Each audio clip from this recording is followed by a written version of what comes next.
Hello छात्रों, नमस्कार। स्वागत है आपका आपके अपने यूट्यूब चैनल में। छात्रों, एमपी बोर्ड क्लास 10th का सामाजिक विज्ञान का जो पेपर होने वाला है, मैं आपके सामने लेकर आया हूं। छात्रों, यह पेपर एग्जाम से पहले बहुत तेजी से वायरल हो रहा है, तो मैं चाहता हूं कि आप भी इसे एग्जाम से पहले एक बार जरूर देख लें। यदि यह क्वेश्चन सेम टू सेम आते हैं तो आपके लिए काफ़ी हेल्पफुल होगी और आप भी मौके का फायदा उठा सकते हैं। मैं आपको बता दूं कि यह पेपर देखने के बाद आप एग्जाम में आसानी से 70-80% का स्कोर प्राप्त कर सकते हैं। और मैं आपको बता दूं कि जिन छात्रों ने एग्जाम से पहले हिंदी और मैथ्स का पेपर देखा था, उनको पता है कि एग्जाम में क्वेश्चन सेम टू सेम देखने को मिले थे। तो यदि आप भी सामाजिक विज्ञान में अच्छा अंक पाना चाहते हैं तो यह पेपर एक बार जरूर देखें। तो चलिए वीडियो को स्टार्ट करते हैं। इससे पहले छात्रों, यदि आप चैनल पर पहली बार हैं तो चैनल को सब्सक्राइब जरूर कर लें। साथ ही अपने दोस्तों को भी शेयर करें जिससे उनको भी मदद मिल सके। तो चलिए बिना देरी किए हुए वीडियो को स्टार्ट करते हैं।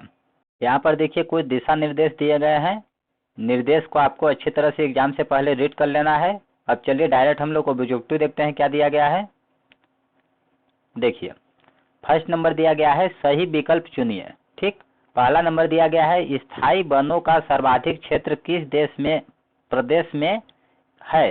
तो इसका करेक्ट आंसर क्या हो जाएगा? मध्य प्रदेश। मध्य प्रदेश में सबसे अधिक स्थायी वनों का सर्वाधिक क्षेत्र है।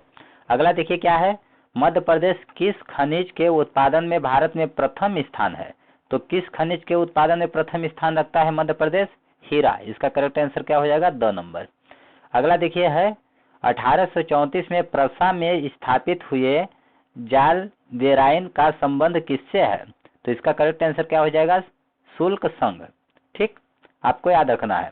अगला दिया गया है हिंद स्वराज नामक पुस्तक का लेखक कौन था। तो इसका करेक्ट आंसर क्या हो जाएगा? महात्मा गांधी। 100 नंबर।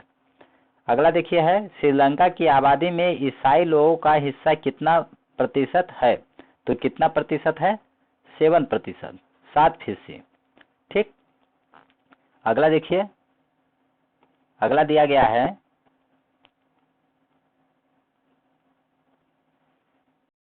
देखिए 6वां नंबर दिया गया है कोपरा किस पर लागू होता है। तो इसका करेक्ट आंसर क्या हो जाएगा? किस पर लागू होता है? सामानों पर लागू होता है। तो बी नंबर करेक्ट आंसर हो जाएगा। अब अगला क्वेश्चन हम लोग देखते हैं। अब अगला दिया गया है रिक्त स्थानों की पूर्ति कीजिए। ठीक, क्या है? रिक्त स्थानों की पूर्ति कीजिए। इसमें से देखिए पहला नंबर क्या है, वह संसाधन जो निर्जीव वस्तुओं से बने हैं डॉट डॉट संसाधन कहलाते हैं। तो इसका करेक्ट आंसर क्या हो जाएगा? अजैव संसाधन कहलाते हैं। इसी तरह से दूसरा नंबर देखिए जल एक डॉट डॉट योग्य संसाधन है।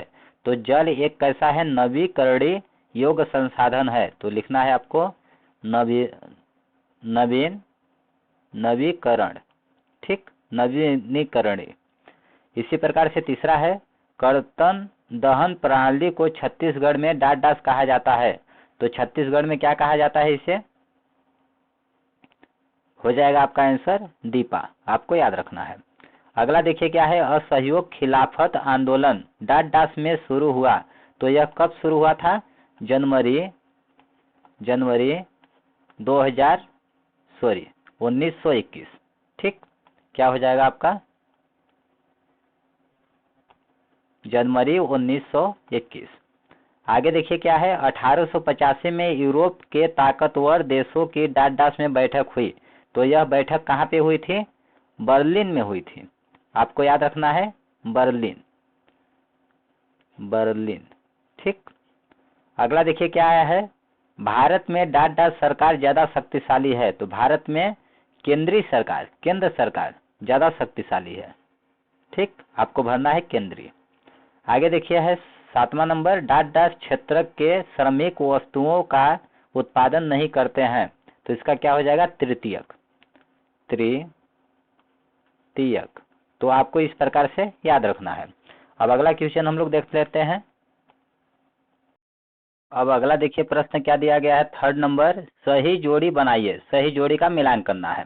तो देखिए फर्स्ट नंबर क्या है, रियो डी जेनेरी पृथ्वी सम्मेलन। तो यह कहाँ पे आयोजित हुआ था? ब्राजील में आयोजित हुआ था। तो आपको याद रखना है। अगला देखिए क्या है, पेरियार। तो पेरियार का क्या हो जाएगा आपका? केरल। ठीक, क्या हो जाएगा आपका? केरल। 4 नंबर।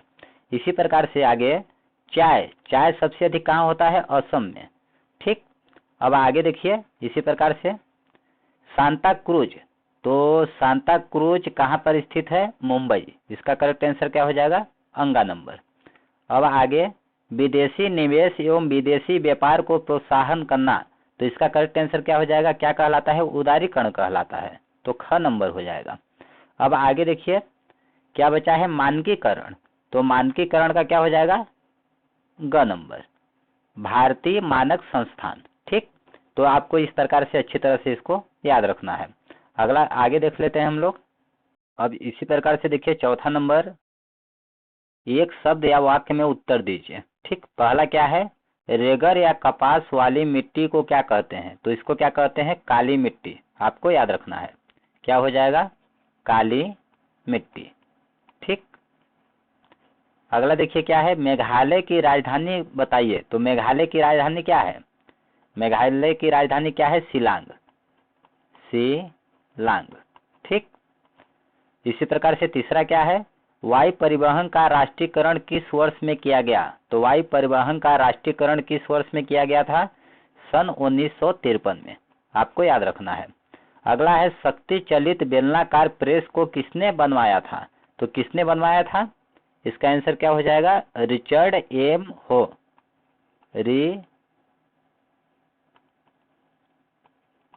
रिचर्ड एम हो। ठीक, आपको याद रखना है। अगला क्या है? औद्योगिक क्रांति सबसे पहले किस देश में प्रारंभ हुई? तो किस देश में सबसे पहले प्रारंभ हुई थी औद्योगिक क्रांति? इंग्लैंड में। आपको याद रखना है, इंग्लैंड। ठीक, अगला देखिए क्या है? किस स्थानीय संस्था का प्रमुख नगर प्रमुख होता है? तो क्या हो जाएगा? नगर निगम, नगर निगम। अगला देखिए क्या है? पीटर नॉर्मन ऑस्ट्रेलियाई धावक की मृत्यु कब हुई? तो कब हुई थी इसकी मृत्यु? 2006 में। ठीक, आपको याद रखना है। अब इसी प्रकार से अगला देखिए प्रश्न क्या है? सत्य असत्य बताइए। अब हमें सत्य असत्य बताना है। पहला क्या है? भारत में 4 शस्य ऋतुएं हैं, ये क्या हो जाएगा? बिल्कुल ये क्या हो जाएगा? असत्य हो जाएगा। अगला क्या है? अम्बेडकर ने सितंबर 1932 में पूना फैक्ट पर हस्ताक्षर किए, ये कैसा है? बिल्कुल करेक्ट है। अगला क्या है? बेरोजगारी की आशंका के कारण मजदूर नई प्रौद्योगिकी को पसंद करते थे, ये क्या हो जाएगा? असत्य हो जाएगा। अगला है मार्टिन लूथर प्रोटेस्टेंट सुधारकों में से एक थे, ये क्या है? बिल्कुल करेक्ट है। अगला है दबाव समूह और आंदोलन राजनीतिक पर कई तरह से प्रभाव डालते हैं, ये क्या हो जाएगा? सत्य हो जाएगा। अगला क्या है? अमेरिका और ब्रिटेन में 2 दलीय व्यवस्था है, ये भी क्या है? सत्य है। ठीक, तो इस प्रकार से आप याद रखना है आपको। अब चलिए क्वेश्चन देख लेते हैं क्या क्या है। अब देखिए क्वेश्चन हम लोग देख लेते हैं। क्वेश्चन नंबर 6 देखिए क्या है? पूर्वी तट के नदी डेल्टाओं पर किस प्रकार की मिट्टी पाई जाती है?